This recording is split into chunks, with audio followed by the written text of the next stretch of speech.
Google is making waves with its quantum computing chip called Willow. It uses 105 physical qubits. This will disrupt all technology, just not anytime soon.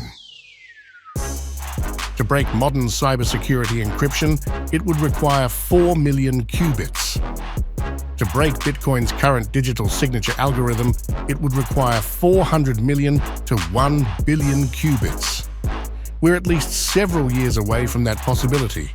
Even when quantum computers reach this level, Bitcoin is prepared. The Bitcoin creator was well aware of this threat. Quote, "If SHA-256 became completely broken, we could come to some agreement about what the honest blockchain was before the trouble started, lock that in, and continue from there with a new hash function." Quantum-resistant cryptography already exists, and Bitcoin's design will adapt. If a real threat emerges, Bitcoin will upgrade itself, just as it has in the past. Which do you think would upgrade faster? Government and bank spaghetti code from 1970, or an open-source code base maintained by the smartest developers on the planet? Bitcoin is not a stationary technology or a shiny rock. It is resistant to disruption.